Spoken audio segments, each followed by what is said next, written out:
반갑습니다. 여러분들과 함께 한국사를 공부하게 된 신형철입니다.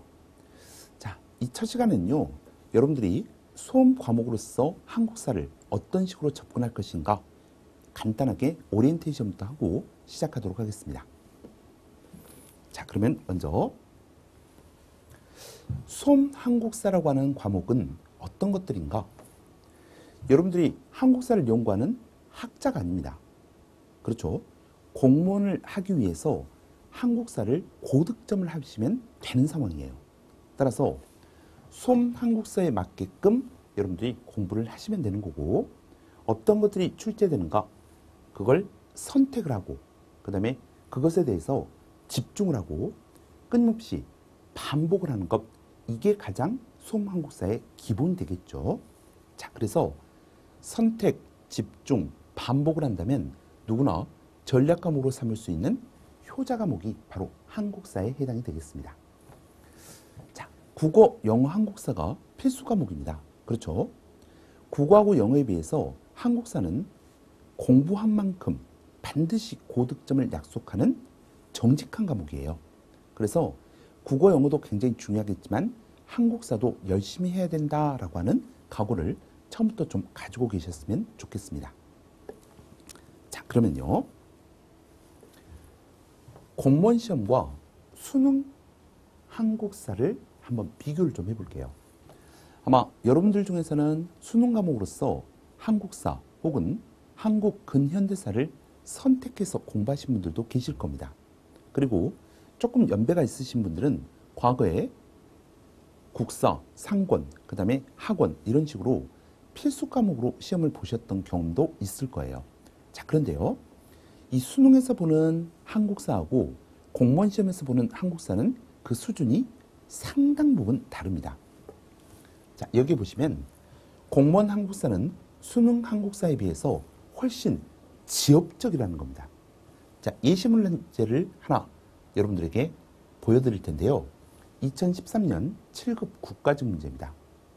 자, 그러면 한번 읽어보죠. 일제 말 조선 총독부의 지배정책에 해당하지 않는 것을 골라보십시오. 자, 일제 말기라고 한다면 대개 1938년 국가총동원령이 발표되면서 1938년 국가총동원령이 발표되면서 이른바 전시체제로 들어갔던 시기가 바로 일제 말이라고 표현합니다. 자, 그러면 이 시기에 총독부의 지배정책에 해당하지 않는 것을 골라보래요.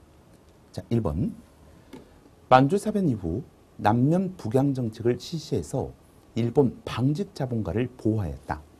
자, 만주사변이라고 하는 사건은 1931년도에 있었습니다. 자, 그래서 만주사변 이후라고 한다면 1930년대 이후 해당이 되겠습니다. 다음, 중일전쟁 이후 새로운 미국 증산을 위한 흥남 질소 비료 공장을 설립하였다. 자, 중일전쟁이라고 하는 전쟁은요, 1937년도에 해당이 됩니다. 다시, 중일전쟁이라고 하는 전쟁은 1937년도에 해당이 됩니다. 그런데 이 뒤에 문장을 보시면 흥남 질소 비료 공장을 설립하였다 이렇게 돼 있죠. 이 흥남 질소 비료 공장은요, 여기에 보시는 것처럼 1927년에 설립되게 됩니다. 자, 그러니까 중일전쟁 이후가 아니라 중일전쟁 이전에 해당이 되죠. 자, 그러면 잠깐 여러분들이 이 문제를 접했을 때 중일전쟁은 1937년도에 해당된다. 흥남 질소 비료 공장은 1927년도에 설립되었다. 이런 것들을 알고 계셔야지만 이 문제를 풀 수가 있었다는 겁니다. 따라서 수능 한국사는 사실 흐름만 아시면 여러분들이 정답을 고르시기가 어렵지 않았을 거예요. 그런데 공무원 한국사는 꼭 기억하셔야 될 연도, 그 다음에 사건 같은 것들이 굉장히 지엽적으로 출제가 된다는 겁니다. 자, 다시 한번요. 공무원 한국사 문제는 지엽적인 문제가 출제가 되니까 그것에 관련된 내용을 충분히 대비를 하셔야 될 겁니다. 됐죠? 자, 그러면 두 번째. 여러분들이 수능 공부를 하시면 오지선다형 문제를 계속적으로 반복해가지고 연습을 하시게 될 겁니다. 자, 그런데 이 공무원 한국사 문제는요, 서울시를 제외하고는 지금 사지선다형이 기본입니다. 여러분들이 오지선다형 문제를 접했을 때와 사지선다형 문제를 접했을 때는 접근 방법이 달라야 됩니다. 자, 그러면 사지선다형 문제를 여러분들이 보시고 역사적인 선후관계에 익숙해져야 된다 이렇게 써놨잖아요. 자, 잠깐 예시 문제를 한번 봐보시죠. 가와나 사이 시기에 만주에서 전개된 무장 항일운동에 대한 설명으로 옳은 것을 고르십시오. 자, 가번입니다. 경신년에 왜군이 내습해서 31명이 살고 있는 촌락을 방어하고 총격을 가하였다. 나도 가옥 9칸과 교회당, 학교가 잿더미로 변한 것을 보고 그것이 사실임을 알았다.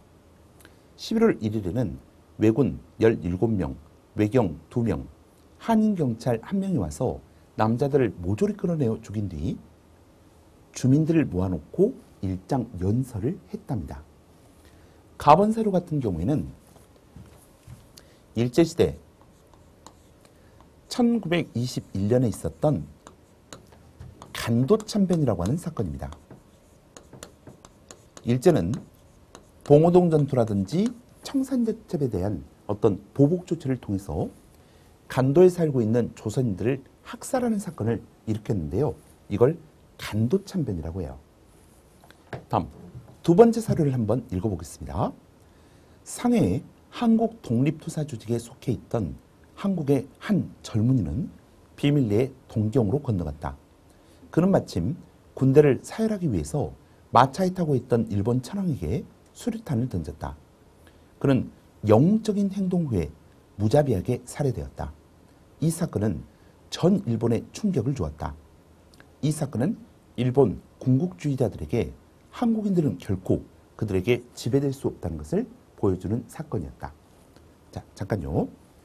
상해 한 독립투사가 일본으로 건너가서 일본 왕에게 폭탄 던졌으나 결국 실패를 했다는 겁니다. 이 사건은 뭐냐면 1932년 이봉창 의사의 일본 천황에 대한 투폭 의거 결국 실패하기는 했습니다.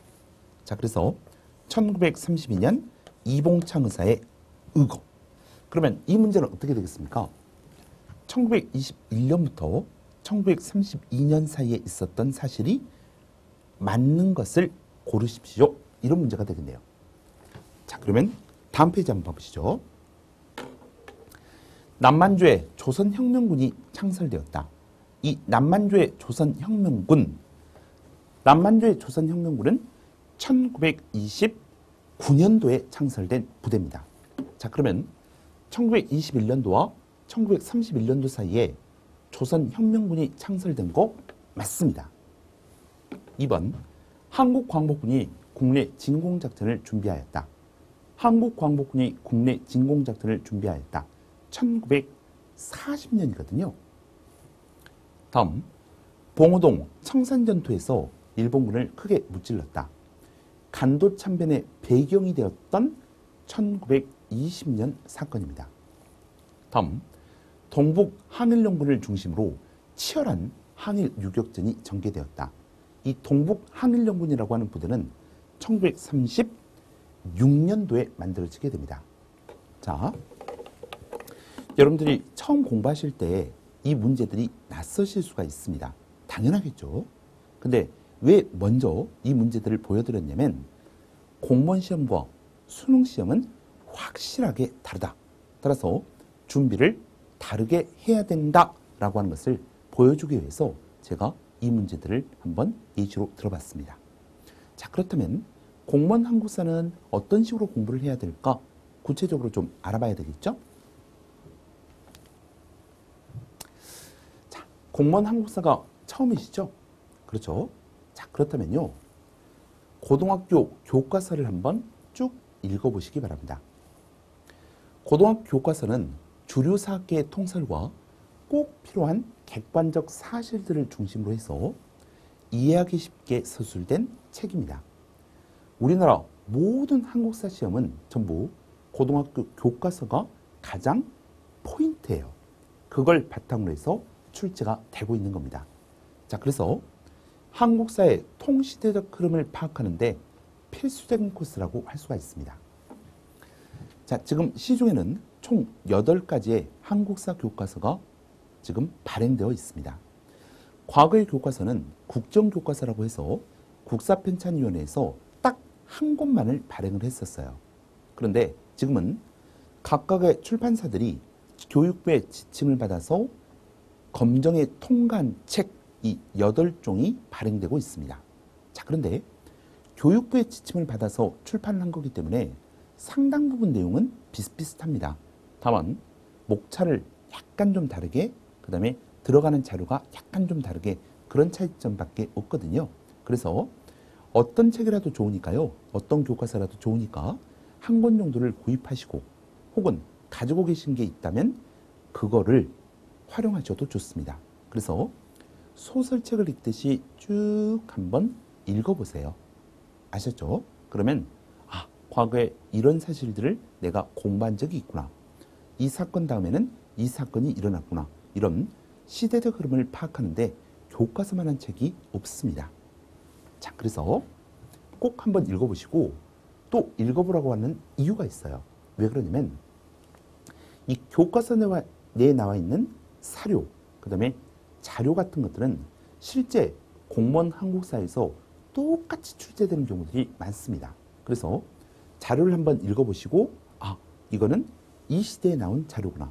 그 다음에 뭐와 관련된 자료구나. 이런 것들도 한 번 정도 생각해 보신다면 훨씬 도움이 될 거라고 생각합니다. 교과서 내 사료와 자료는 실제 문제에서 똑같이 나오는 경우가 많기 때문에 주의 깊게 읽어보시기 바랍니다. 됐죠? 자, 다음. 교과서를 읽어보실 때는 각 시기별 특징과 변화상을 주목해서 보시기 바랍니다. 한국사 교과서는 선사시대, 고대, 중세, 근세, 근대 태동기, 그리고 근현대로 구분해서 서술되고 있습니다. 자, 그러면 시기를 나누어 가지고 교과서가 서술이 되고 있는 거잖아요. 왜 그러면 시기를 나누었겠어요? 그 이전 시기와 그 이후 시기가 뭔가 변화되고 그 다음에 발전된 것들이 있기 때문에 시기를 나누어서 서술을 하고 있다는 겁니다. 그러면 무엇이 변화되었고 무엇이 발전되었고 이게 바로 출제 포인트가 된다는 겁니다.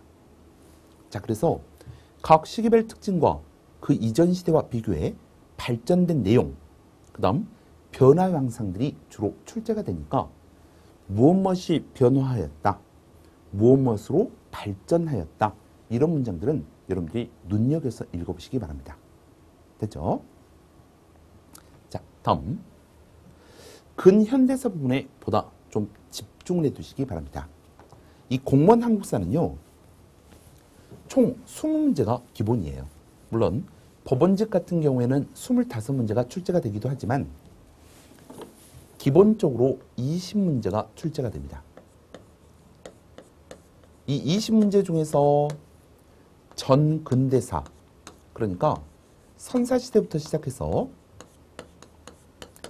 조선시대사까지가 약 12문제, 그리고 근현대사 부분이 8문제 정도가 출제가 됩니다. 물론 시험마다 약간씩 좀 다를 수는 있어요. 근데 보통 60대 40의 비율로 출제가 됩니다. 자, 그런데 정근대사와 관련된 여러분들은 배경 지식을 많이 가지고 있을 겁니다. 조선시대 왕들도 들어보신 사실이 있고요. 그 다음 선사시대, 구석기, 중석기, 신석기 이런 시대에 대해서도 여러분들이 익숙하실 것 같아요. 그런데 근현대사는 여러분들이 이과생이었다면 근현대사 부분을 거의 공부하시지 못하고 고등학교를 졸업했을 가능성도 많습니다. 더불어서 근현대사 부분은 짧은 시간 내에 많은 사건들이 일어났기 때문에 그 변별력을 갖출 때 근현대사 문제를 어렵게 출제하는 경우들이 굉장히 많습니다. 따라서 근현대사는 짧은 기간 내에 많은 사건이 일어났음을 고려해 볼 때 이 부분은 여러 차례 반복해서 암기하고 반복하고 암기하고 문제를 풀어보고 이렇게 조금 노력을 집중해야 될 부분입니다. 자, 그래서 여러분들 앞으로 기본 이론서 쭉 공부하실 때 다른 시대도 여러분들이 물론 집중하셔야 되겠지만 근현대사는 조금 더 신경을 써두시면 좋겠습니다. 됐죠?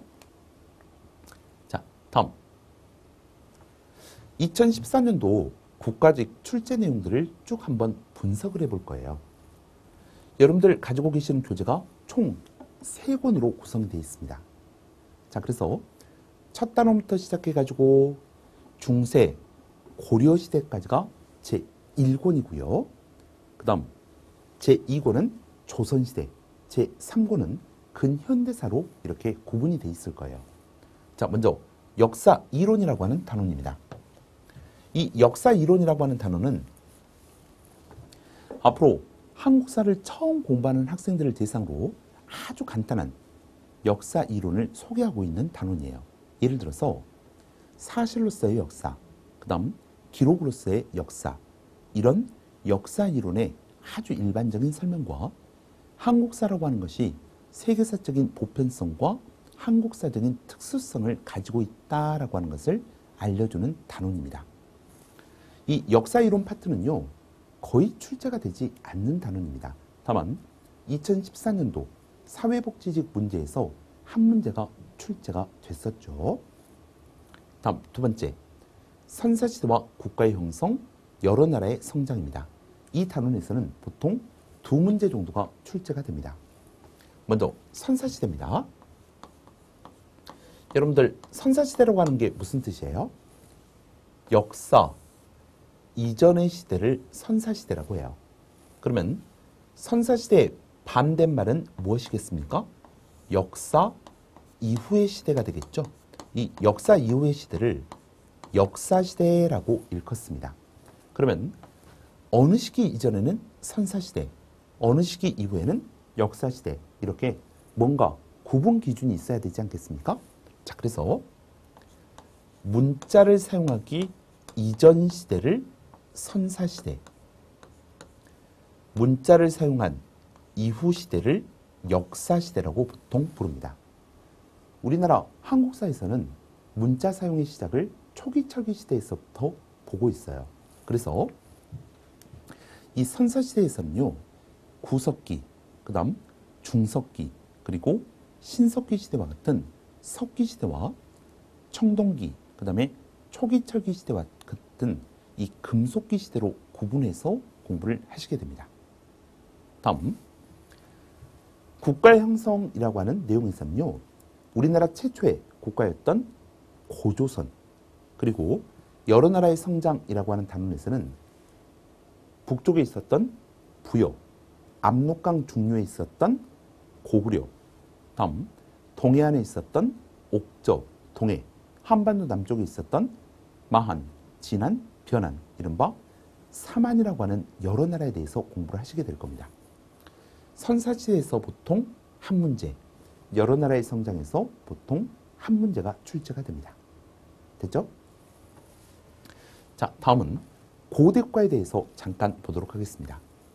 이 고대국가라고 하는 것은 삼국시대부터 시작해서 다시 고대국가라고 하는 시대는 고대국가라고 하는 시대는 삼국시대부터 시작해서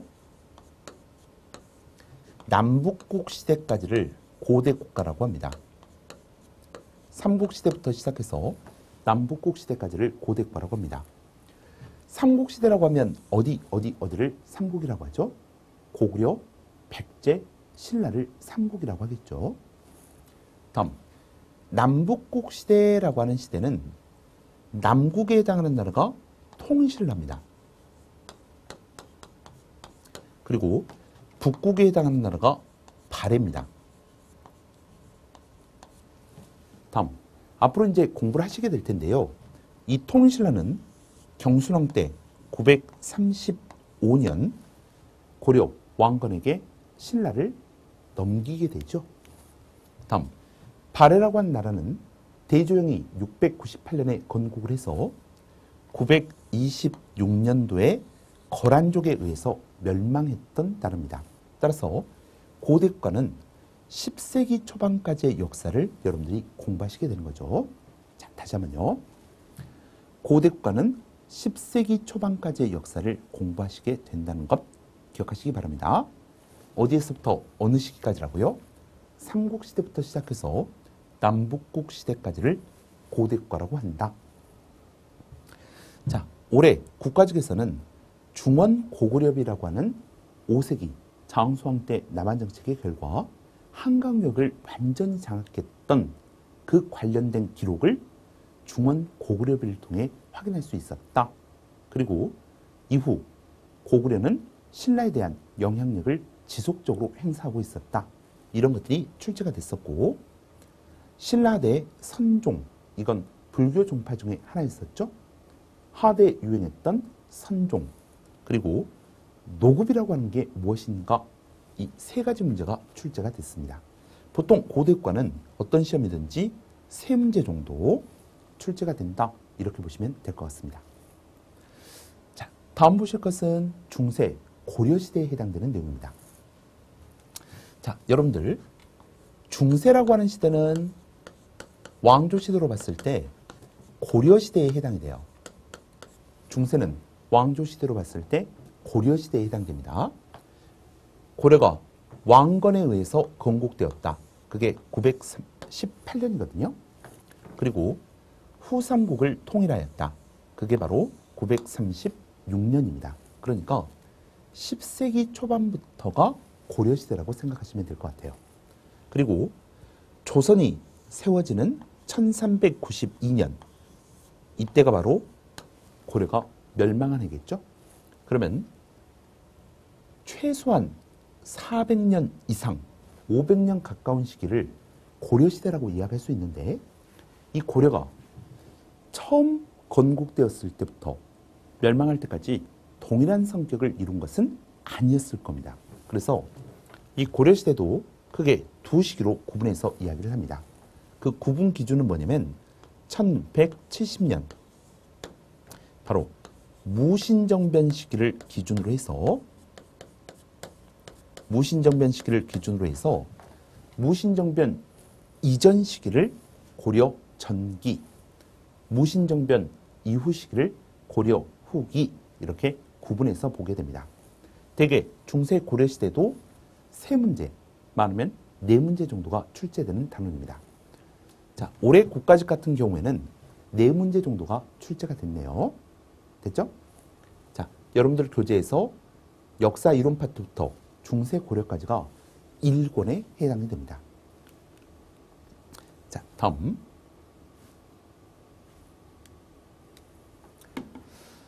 이 조선시대사가 여러분들 교재 2권에 해당이 되는데요.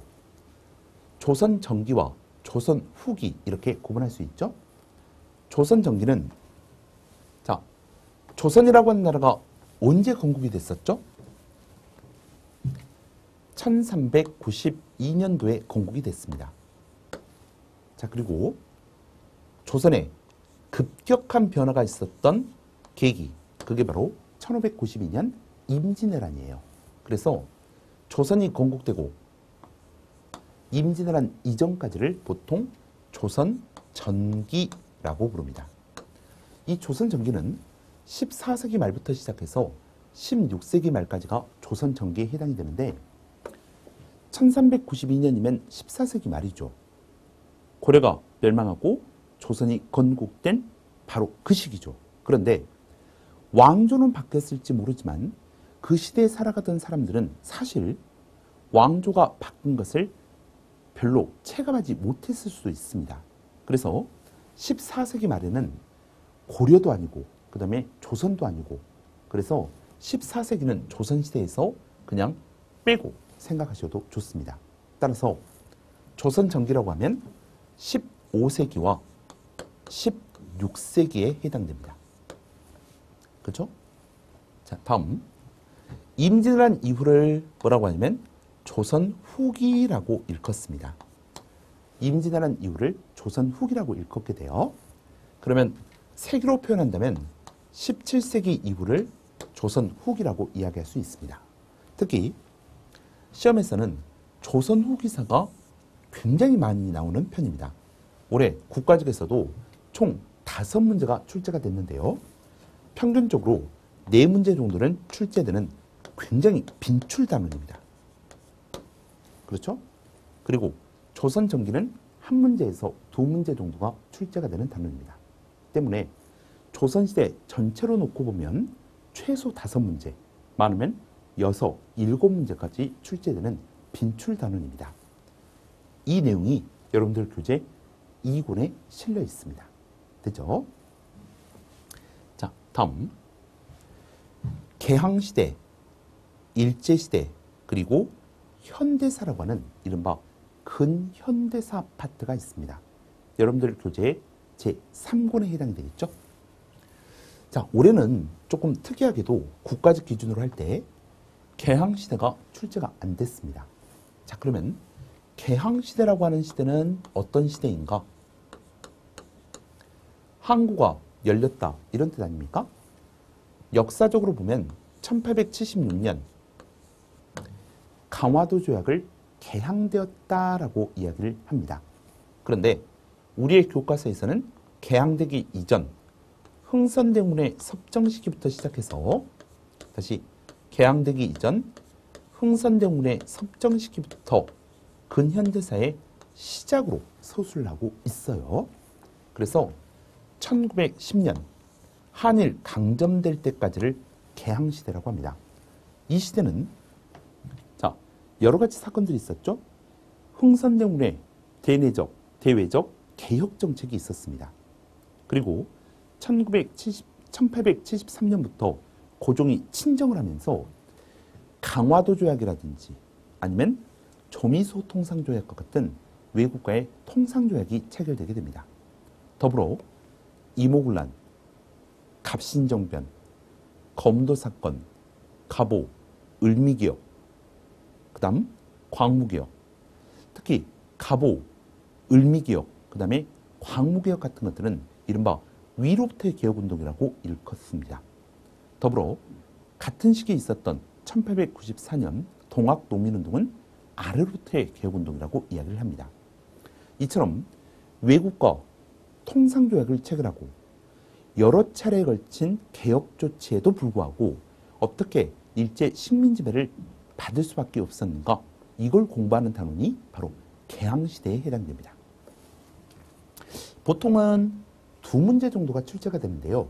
올해는 굉장히 특이하게도 1문제도 출제가 안 됐습니다. 근데 언제든지 시험에 출제가 될 수 있는 그런 단원이기 때문에 여러분들 앞으로 근현대사 공부하실 때 집중해서 봐두셔야 될 단원이기도 합니다. 다음, 일제시대가 있습니다. 일제강점기라고 하죠.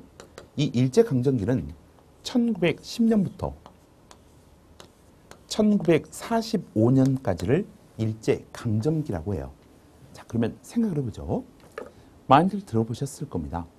1910년대 무단통치, 1920년대 문화통치, 1930년대 민족 말살통치 정책, 더불어 1910년대 토지조사사업, 1920년대 산미 증식계획, 1930년대 민족 말살통치 정책이 추진되면서 병참기지화 정책, 남면 북양 정책, 인적, 물적 수탈과 같은 자, 지금 제가 언급했던 것들은 어떤 내용이냐면 일제가 각 시기별로 어떤 식으로 조선 민중들을 착취했는지 어떤 식으로 조선 민중들을 통제했는지 이런 일제 식민 정책사들을 잠깐 말씀드린 겁니다.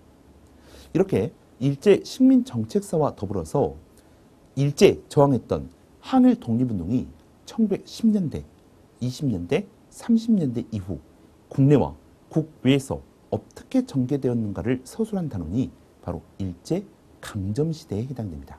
이 일제강점시대는 최소한 2문제 정도가 출제가 돼요. 어떤 시험이든지. 특히 뭐가 잘 출제가 되냐면 우리의 항일 독립운동과 관련된 내용들이 주로 출제가 됩니다. 아마 여러분들이 앞으로 공부하실 때 가장 까다롭게 생각하는 단원들이 바로 일제강점기 항일 독립운동에 해당될 거예요. 왜 그러냐면 비슷비슷한 단체들이 굉장히 많거든요. 그렇죠? 그래서 사건을 중심으로 관련된 군사조직, 단체들을 기억하는 방법들을 앞으로 같이 고민해 보도록 하겠습니다. 됐죠? 다음 마지막 단원입니다. 마지막 단원을 현대사라고 해요. 이 현대사라고 하는 단원은요, 해방 이후의 역사를 현대사다라고 생각하시면 됩니다. 그러니까 1945년부터 정확히 이야기하면 1945년 8월 15일부터 지금까지의 역사를 현대사라고 합니다. 자, 그러면 어떤 일들이 있었는가 간단하게 한번 정리를 해볼까요? 우리 민족의 끊임없는 독립운동과 연합국들이 일제 승리해서 해방은 이루어지게 됩니다. 그런데 해방 이후에 38선을 기준으로 북쪽에는 소군정이 설치되고 남쪽에는 미군정이 설치되게 됩니다. 이 군정시대는 1948년도에 비로소 끝나게 되고 그 결과 남쪽에는 대한민국, 북쪽에는 북한, 이른바 조선민주주의 인민공화국이라고 하는 국가, 분단국가가 수립되게 됩니다. 48년도에 성립된 이 분단국가는 1950년 민족상잔의 비극이었던 6.25 전쟁을 겪게 됩니다. 전쟁 이후에 대한민국은 이승만, 박정희, 전두환, 노태우라고 하는 독재 정권이 계속되고 이 독재 정권에 저항하는 4.19 혁명, 그렇죠? 그 다음에 6.3 시위, 유신체제 반대운동, 5.18 광주 민주화운동, 87년 6월 민주화항쟁 같은 민주화운동이 계속되게 됩니다. 그래서 전쟁 이후의 대한민국사의 키워드는 독재, 그 다음 민주화, 이 두 가지가 키워드가 될 거예요. 한편 북한은 김일성 독재가 서서히 완성되는 과정들을 거칩니다. 김일성 독재가 완성된 다음에는 김정일 후계 체계화가 이루어지게 되고 현재 김정은 세습체제까지 와 있습니다. 대한민국은 민주화된 국가로, 그리고 여전히 북한은 세습적인 독재 국가로 남아 있습니다. 2014년 그리고 2015년 현재를 살아가는 여러분들은 분단국가에서 살아가고 계십니다. 이 분단국가라고 하는 것은 앞으로 지향돼야 될 겁니다. 통일민족국가를 바로 지향해야 되겠죠. 이 통일민족국가를 지향하는 여러 가지 노력들이 있었어요. 그래서 7.4남북 공동선명이라든지 가장 최근에 2000년 6.15 공동선언, 그 다음 2007년 14 공동선언과 같은 통일을 위한 노력이라고 하는 단원이 3권 근현대사 제일 마지막에 수록이 되어 있을 겁니다. 자, 그래서 여러분들은 근현대사를 현대사까지 쭉 보시게 될 거고, 현대사는 2문제 정도가 출제가 됩니다. 최소한 그렇다는 거예요. 자, 이상으로 각각의 단원에서 어떤 것들이 서술이 되고 그 다음에 어느 정도 문제가 출제가 되는지를 간략하게 살펴보셨습니다. 자, 그렇다면 최소한 2달, 그 다음에 길어도 4달 정도면 여러분들이 충분하게 이론을 공부하실 수가 있어요. 제가 수업 중간중간에 이건 꼭 기억하세요, 이건 꼭 알아두십시오 라고 하는 강조하는 부분들이 있을 겁니다. 그거 정도만 여러분들이 잘 파악하시면 이론은 충분히 마스터를 하신 셈입니다. 그렇다면 2달에서 4달 정도 여러분들이 이론을 정리하고 난 다음에 뭐 해야 될 것인가? 바로 문제풀이를 하셔야 됩니다. 그러면 문제풀이를 바로 들어가면 너무나 효율성이 떨어지게 돼요. 자, 그래서 기출문제, 사이버 국가고시센터라고 하는 사이트가 있습니다. 거기에서 2007년 이후에 한국사 관련된 모든 시험 문제가 탑재가 돼 있어요. 그래서 기출문제는 반드시 풀어보시기 바랍니다. 기출문제는 곧 예상문제거든요. 그렇죠? 그 다음 수능문제, 한국사 능력검정 문제를 풀어보시기 바랍니다. 왜 그러냐면 우리나라 시험에서 가장 정제된 문제가 바로 수능문제, 그리고 최근 각광을 받고 있는 문제가 한국사 능력검정 시험 문제입니다. 그리고 실제로 이 수능 문제라든지 한국사 능력검정 문제가 조금씩 변형이 되어서 공무원 시험에서 지금 출제가 되고 있는 상태입니다. 그래서 기출문제를 통해 여러분들이 무엇이 출제가 되었고 무엇이 반복적으로 출제가 되었고 무엇을 물어보는가를 파악하신 다음에 더불어 수능 문제와 한국사 능력검정 문제를 곁들여 가지고 문제를 푸는 방법들에 익숙해져야 됩니다. 그렇죠? 자, 그러면 기출문제는 반드시 출제된다는 믿음을 가지고 철저하게 분석을 해야 됩니다. 물론 제가 문제풀이 시간에 여러 번 반복해서 이게 중요하다, 이게 중요하다, 문제는 어떻게 접근을 해야 된다 말씀을 드릴 겁니다. 더불어서 여러분들도 조금의 노력은 같이 해주시면 좋겠다라고 하는 의미에서 말씀을 드렸습니다.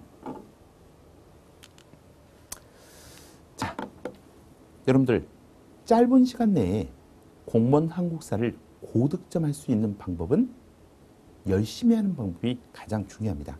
그렇지 않겠어요? 그렇죠? 근데 그 열심히 하는 것도 무조건적으로 열심히 해서는 고득점을 할 수가 없습니다. 정확한 방향, 그리고 어떤 게 출제된다, 그리고 어떻게 공부해야 된다, 이런 것들을 알았을 때 짧은 시간 내에 여러분들이 최대 효율을 얻을 수가 있다는 거죠. 그래서 여러분들은 저와 함께 공부하시면 충분히 고득점을 할 수가 있습니다. 저를 믿고 따라오신다면 여러분들 공무원이 될 수 있는 기회가 내년에는 반드시 열리게 될 겁니다. 자, 지금까지 공무원 한국사 오리엔테이션에 대해서 간략하게 말씀드렸고요. 다음 시간부터는 본 교재를 가지고 기본 이론을 진행하도록 하겠습니다. 자, 여러분들 너무 수고 많이 하셨습니다. 다음에 뵙겠습니다.